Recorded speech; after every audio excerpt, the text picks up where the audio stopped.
जो जलसा हुआ पाकिस्तान तहरीक इंसाफ का लाहौर में, उसके आफ्टर शॉक्स आ रहे हैं और बहुत झटके लग रहे हैं हुकूमत को। वो झटकों से संभल नहीं पा रही।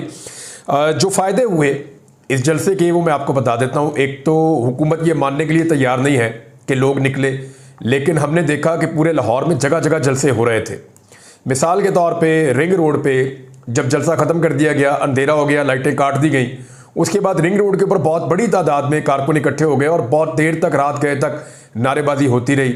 लाहौर का जो फिरोजपुर रोड है, जो बाकी इलाके हैं, लाहौर के मुख्तलिफ इलाकों में रैलियाँ निकली हैं। ये एक बहुत बड़ी पोलिटिकल एक्टिविटी थी और इसने लाहौर को दोबारा से चार्ज किया है। याद रखिए, पाकिस्तान में कभी भी कोई तहरीक कामयाब नहीं होती जब तक कि लाहौर मोबिलाइज ना हो, जब तक कि लाहौर के लोग ना निकले या लाहौर उस तहरीक को एक्सेप्ट ना कर ले। जब भी कोई तहरीक लाहौर में घुस जाए तो फिर वो कामयाब हो जाती है। ये हमेशा से पाकिस्तान की तारीख का हिस्सा है।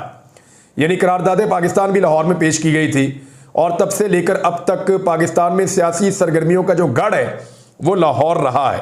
अब इसमें जो फायदे हुए पाकिस्तान तहरीक इंसाफ को मैं आपको बता देता हूँ एक्चुअली क्यों हुकूमत घबराई हुई थी। नंबर एक तो वो जो एक जमूद था, जो एक खौफ तारी था लाहौर पे, वो कल टूट गया है। पाकिस्तान तहरीक इंसाफ ने उसको तोड़ दिया है।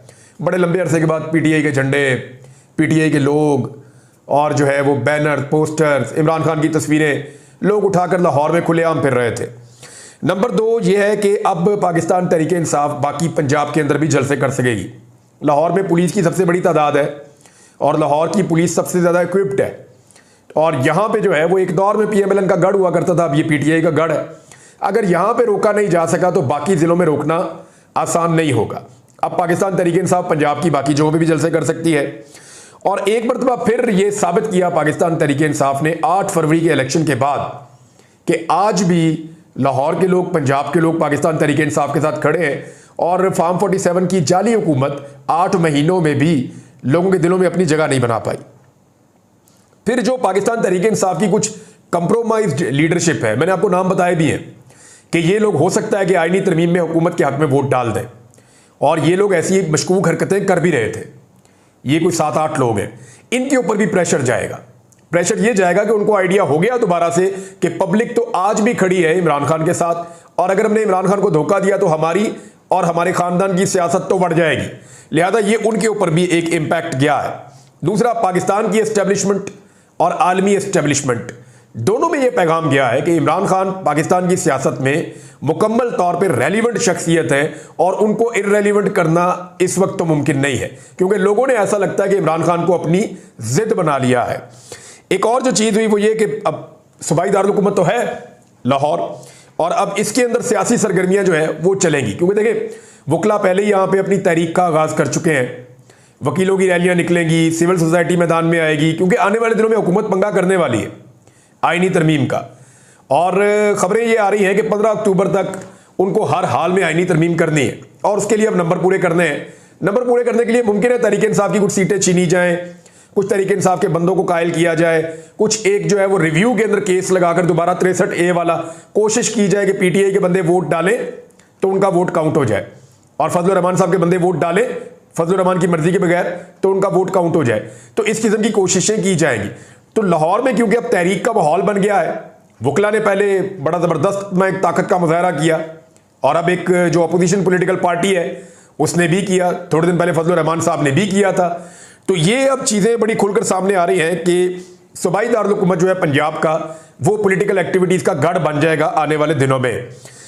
अब एक और चीज़ जो बहुत अहम है इस सारे सिनेरियो को लेके वो ये है कि तमाम मुकर्रीन ने जिन्होंने भी तकरीरें की और जो लोग भी वहाँ मौजूद थे उन सब ने अदलिया का तस्करा किया और इस आईनी तरमीम का जिक्र किया, क्योंकि इमरान खान साहब की वाज़ेह इंस्ट्रक्शन है कि काजी फायद ईसा को किसी सूरत एक्सटेंशन नहीं लेने देनी। और मैं ये क्लियरली आपको बता दूं कि अगर काजी फायद ईसा साहब को एक्सटेंशन मिल गई तो जैसा टाइम पाकिस्तान तहरीक इंसाफ ने गुज़िश्ता 1-1.5 साल में गुजारा है वैसा ही टाइम पाकिस्तान तहरीक इंसाफ जो है वो आगे भी गुजारती रहेगी जब तक काजी साहब रहेंगे, क्योंकि काजी साहब मौजूद हैं तो फिर अब बहुत सारी चीज़ें तहरीक इंसाफ की जो पेंडिंग पड़ी हैं वो पेंडिंग ही रह जाएंगी और जो चीज़ें उनके साथ नाइंसाफियाँ हुई उनको लगता है वो दौर अभी कंटिन्यू करेगा। लिहाजा ये अदलिया के साथ यकजहती का सबने पैगाम भेजा है और इससे एक बहुत बड़ा इम्पैक्ट जो है ना, जो पैगाम है वो जजेस को जाता है, जो इंसाफ पसंद जजेस हैं। यानी जजेस तभी खड़े रह सकते हैं ना जब उनको पता हो कि अवाम उनकी पुश्त पे खड़ी है, उनके पास अपनी कोई ज़ाती ताकत तो होती नहीं है या अपनी कोई ज़ाती फौज तो होती नहीं है। अगर सिस्टम के खिलाफ जज फैसला देना चाहे और सिस्टम की ज्यादतियों को बेनकाब करके उनको रोकना चाहे, तो जज के पास जो सबसे बड़ी ताकत होती है अपने कलम के बाद, वो ये होता है कि जी हमारे पीछे पब्लिक खड़ी है। जो हुआ था इफ्तिखार चौधरी साहब के साथ परवेज मुशर्रफ के दौर में, वो तो अपने घर चले गए थे। उनको तो मुनीर मलिक साहब ने रात को टेलीफोन किया था, कुछ और वकला ने किया था कि जनाब हौसला करो, खड़े हो जाओ, हमारे हैं। और फिर वकला, अवाम सारे खड़े हो गए। जब सब खड़े हो गए तो इफ्तिखार चौधरी भी खड़े हो गए, वो बार्स में जाना शुरू हो गए, तकारीर करनी उन्होंने शुरू कर दी। तो ये बताता है कि जजेस को भी, हमारी जजी सोसाइटी में अनफॉर्चुनेटली एक ये क्वेश्चन मिल जाता है इससे कि ठीक है हम इंसाफ करते हैं, पब्लिक हमारे पीछे खड़ी है। तो ये माहौल बन गया है। अली अमीन गंडापुर साहब ने तकरीर तो नहीं की, वो कर नहीं पाए तकरीर जलसे में, लेकिन अब जलसे के कुछ मनाजिर आ रहे हैं सामने। क्योंकि देखिए वहां पे तो इंटरनेट बंद किया हुआ था आसपास का, और इंटरनेट बंद होने की वजह से विजुअल्स हम नहीं देख पा रहे थे। तो रात गए, लेट नाइट विजुअल्स आना शुरू हुए जब लोग अपने घरों को वापस पहुंचे जलसागाह से फारिग होकर। कई कई घंटे बाद लोग घर पहुंचे अपने, तो फिर जो है मनाजिर हमने देखना शुरू किए कि तो बहुत मैसिव किस्म का जलसा था। और जलसागाह में तो उतने लोग नहीं थे जितने बाहर थे, यानी आसपास की सड़कों पे जो लोग आ रहे थे। इवन एक काफले, अभी कुछ काफले जो है वो जीटी रोड पे मौजूद थे जब जलसा खत्म हो गया। कुछ लोग मोटरवे वाली साइड से मुल्तान रोड से आ रहे थे जब जलसा खत्म हो गया। कसूर से आने वाले लोग भी नहीं पहुंचे थे। लाहौर का रिंग रोड आज तक इतना ज्यादा नहीं भरा जितना इस जलसे के दौरान भर गया था। लोगों ने जितना बड़ा जलसा पंडाल में हो रहा था उससे बड़ा जलसा रिंग रोड पे किया, और वहां पे खड़े होकर बड़ी नारेबाजी की इमरान खान साहब के हक में। तो ये मनाजिर जो है ये बाद में आ रहे थे और ये अभी तक आ रहे हैं। एक साजिश है जो पाकिस्तान उससे बच गया है, लाहौर खास तौर पे, पाकिस्तान तहरीक इंसाफ भी खास तौर पे। आपने देखा होगा कल इंफॉर्मेशन मिनिस्टर ने कुछ तस्वीरें दिखाई दी है, देखिए डंडा पकड़ा हुआ है बंदे ने, ये देखिए इस बंदे ने भी डंडा पकड़ा हुआ है। तो डंडा जो है ना वो झंडा डंडे के ऊपर ही लगता है, और उसको दिखाकर वो ये एक माहौल बन रहा था कल कि शाम में गेम डाली जाएगी। मुझे कुछ मैसेजेस आए और कुछ लोगों से मेरा राब्ता हुआ, तो मुझे ये पता चला कि सादा कपड़ों में गुल्लू बट पहुंचाए गए हैं जलसागाह के आसपास।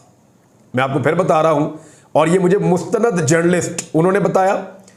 फिर मैंने कुछ जो सरकारी सोर्सेज हैं उनसे पता किया, तो वहां भी कंफर्म हुआ कि सादा कपड़ों में कुछ सरकारी लोगों को भेजा गया है जलसागाह के आसपास, और ये गुल्लू बट वाला एक एपिसोड होना था। ऐसी तोड़फोड़ और इस तरह की चीजें करनी थी जिसको पाकिस्तान तहरीक इंसाफ पे डाला जाएगा। लेकिन ये जो लोग पहुंचे वहां पे, चंद सौ इनकी तादाद थी, लेकिन पाकिस्तान तहरीक इंसाफ के लोग इतनी बड़ी तादाद में थे चारों तरफ कि इनकी जरूरत ही नहीं हुई कि जो कार्रवाई ये डालने आए वो डालते। नंबर 2, जब पुलिस ने जबरदस्ती की पाकिस्तान तहरीक इंसाफ की क़यादत के साथ कि आप निकले, अब यहां से डिस्पर्स हो जाएं, जलसा खत्म करें, तो उस पर पाकिस्तान तहरीक इंसाफ ने बड़े सब्र का और होशमंदी का सबूत दिया, वरना 9 मई टाइप का इन्होंने एक और कोई बयानिया घड़ लेना था। बहरहाल हुआ ये कि लोगों ने अपना जलसा किया, अपनी ताकत शो की, जो हासिल करना था वो हासिल किया। उसके बाद इमरान खान के नारे लगाते हुए वो डिस्पर्स हुए हैं। तो ये एक बहुत बड़ा एक तरीकाकार इख्तियार किया गया था, और मेरे सोर्सेज तो ये क्लेम कर रहे थे कि हर हाल में ये कार्रवाई डाली जाएगी, आप ये खबर दे दें। तो मैंने उनसे ये कहा, मैंने कहा जी नहीं, मैं इंतज़ार करूँगा।